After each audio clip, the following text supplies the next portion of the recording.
Great honor and privilege for me to present the Gaudin award. Before I present the award, I would like to take this opportunity to thank the members of the Gaudin Committee for their work on selection of this year's award recipient. The Antoine Gaudin Award, established in 1975, is presented for scientific or engineering contributions that further understanding of technology of mineral processing. I'm honored to introduce the 2015 Antoine Gaudin Award recipient, Osvaldo Bascur. Dr. Bascur is a 1976 graduate of the University of Chile with dual degrees in chemical engineering and electrical engineering. In 1982, he received his PhD degree from the University of Utah College of Mines. His dissertation work on the development of the computation model framework integrating particle phenomena, hydraulics, and fog in a dynamic rotation system proved that rotation is a zero-order process that cannot be modeled at steady state. During his time at the University of Utah, Dr. Bascur contributed to the implementation of dynamic simulators for grinding, flotation, thickening, and hydrometallurgical processes.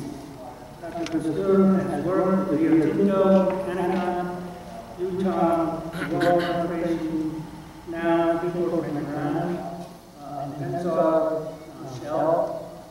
He implemented advanced process control using online modeling for the estimation of unmeasured variables in mineral processing and oil fractionation processes.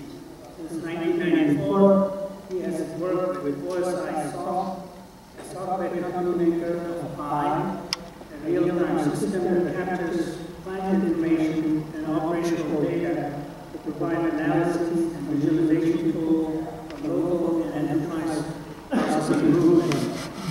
Dr. was privileged to work in the early development of online mineral processing models for early detection of faults, estimation of unmeasured variables, and optimization of industrial processes. He has contributed to the design and implementation of operational equipment and laboratory information systems for the largest mining, mineral processing, power generation, and other process industries. Dr. Bascur believes that a sustainable approach based on continuous improvement and innovation is the key for the creation of long-term value for expanded requirement of metals to society. Therefore, in recent time, he had focused on leading several enterprise competence centers in technical power generation, fossil and renewable resources, and sustainable mineral and metallurgical processing around the world.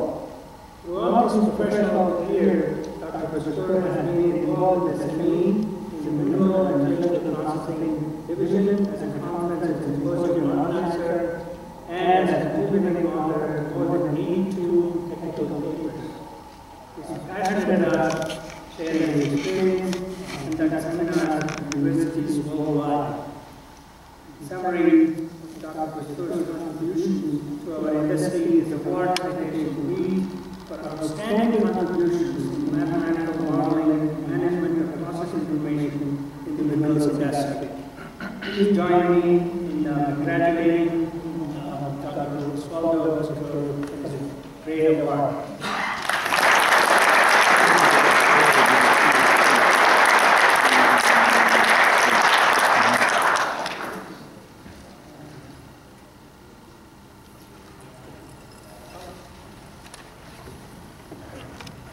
Thank you, Nag.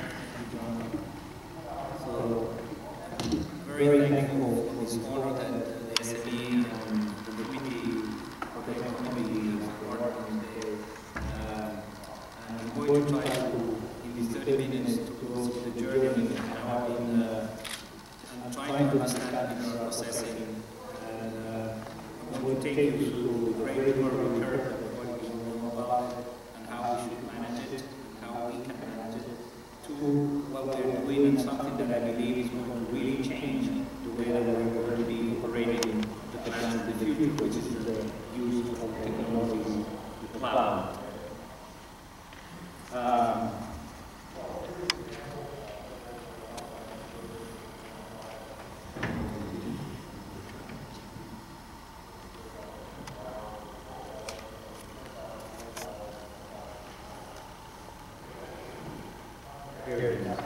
So really I titled this from dream to reality because this was a vision that I generated many years ago. And through the years we have been tackling and facing how to really get it going. And I believe in this dynamic performance continuous improvement to really get and re-innovate as we go through the process of improving and tackling the decreasing resources that we have. So Professor Gaudin introduced me earlier on by Professor Concha and Concepcion. Later on, I had the privilege to interact and work and become friends with Professor Gaudin, which really introduced me then to John Herbst, which was my advisor at the University of Utah. And I'm so privileged that I'm going to just say that I'm really proud today to be together with God. He's receiving his 90 years and I'm quite a because he has been my mentor since I met him in 1970s. So here we see Gaudin. Gaudin actually was a professor for Professor Fustino at MIT.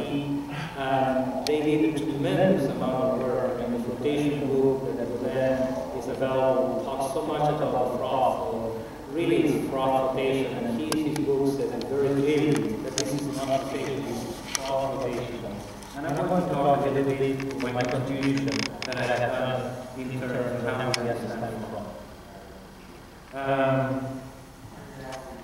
So this froth that you see here is really the important mechanism in which we separate the minerals from the gangue. It has been a dream to be able to calculate and predict the grade recovery curve by using the physics and the chemistry that we know of based upon the different types of minerals, including the size distribution and the organic condition of occupational cells. And Professor Osvaldo station was the key in the development of the early flotation dynamic model that now is very well known around the world. What I'm going to do today is I'm going to show you very briefly what are the forcing factors that we have in the flotation industry. I'm going to show some of the early work that we did, and then what is being done today. I'm going to show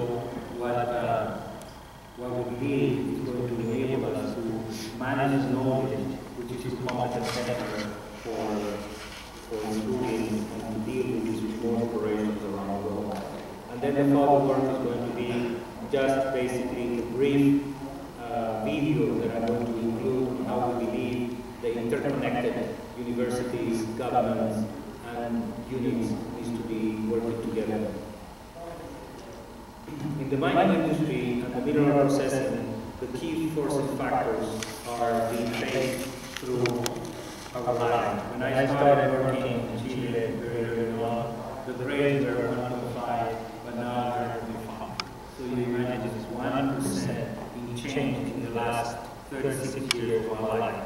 So when we go and teach mineral processing today, compared to what we did do 34 years ago, it's completely different. So that's what I'm going to try to do today, to really suggest some of the things that we have been privileged to experiment. Raising energy costs is another thing that I'm going to talk, and I'm going to give more merit into the lecture that I'm going to give you tomorrow. Because today I don't have time, but I'm going to share what we're going to do in energy tomorrow. Today is just going to be very partial concept. Core variations are amazing. What we had before compared to today is nothing. So those are the things that we need to be on top of it. And that's what I believe the dynamic performance management that I was introduced very early in my career is really a way to go. The order changing every minute. Before they were changing every month. Today we have to be very adaptive, we need to be on top of it every minute. The water is another very important issue. There is no water, and you can see there the cost of water in the bottom, and I'll show that more with more details, is escalating. And we cannot just use water anymore, we have to use seawater, which is a completely different behavior on how we do the thickening, and how we do the slurry fermentation, and all the things that I'm going to discuss in a few moments. Labor cost and rapid technology changes sometimes confuses the way that we need to handle the new technologies for the best use to extract our mineral resources. The key dream here was to really